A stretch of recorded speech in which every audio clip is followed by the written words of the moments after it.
One of the things we did in preparation for the actors, because obviously the actors are going to be handling weapons, was we sent them on a training day with Reaching for Stars.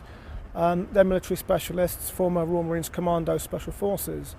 Today we have the privilege of working with R4S. We're doing a little bit of military training just to bring that authenticity to the production. We start the day with doing a presentation about 30 minutes long, and we give the actors an idea of what we're hoping to cover and what we're hoping to achieve by the end of the day. The actors themselves will have a good mindset by the time we finish that about what we're trying to achieve. We then spend some time looking at the uniforms and the weapons themselves and doing a breakdown of how each piece of clothing is worn and the little bits of attention to detail that make that big difference to the actual look of the production. We'll move to a good piece of ground that we can then adopt to use different scenarios for different types of training, i.e. moving with the weapon, carriage of weapon, a little bit of combat and surveillance, a little bit of camouflage, and also some training about how we move into different fire positions, how we adopt those fire positions, and how we engage the enemy. And then we move on to a little bit of reaction to enemy fire, and then how we would break contact with the enemy, and therefore by the end of the day we'll have achieved our objective that the actors are actually confident with the weapons, they carry them in a true representation of a real life soldier, and that's obviously personified in what it looks like on screen. They did a lot of military handling, weapon handling, fire and manoeuvre, and basically had a few days just to get comfortable with the weapon. Training has really been invaluable, and I think was definitely something worthwhile.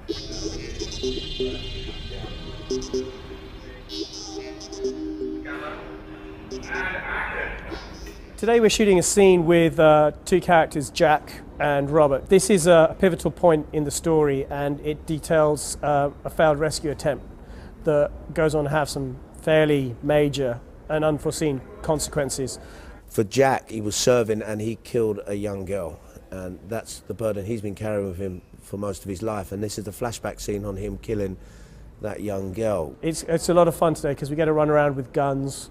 We've got Tama in full combat gear and you know, rounds going off, and it's been quite an interesting day because it's the first time I've directed an action sequence, and specifically a shootout sequence, and we've got this amazing location to work in. It's a bit scary to look at sometimes, but we couldn't have dressed this any better, so we've had a good day so far. It's been a lot of preparation. It's a derelict warehouse, obviously, so we've also had to have our teams look at the safety of the building. Tama and Seb and Martin had to go on our training day, so it's been a lot of time and effort to get here.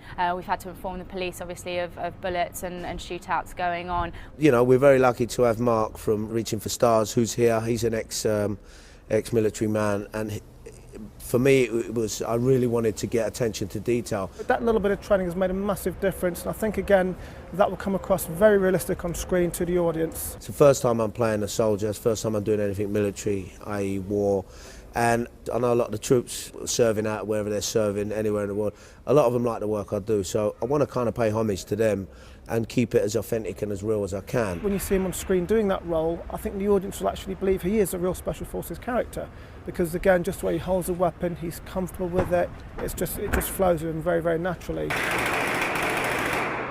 When I read the script, it was so brilliant. It was just, rang the agent, I said, when are we shooting this? And you know, I need to do this. We're sort of fighting against the elements, and you know, but we've got a great bunch of people here. I've been looked after brilliantly. It's smooth running. We've had a lot of luck, I can say. We've had a lot of luck, and the production's good. It's professional, you know.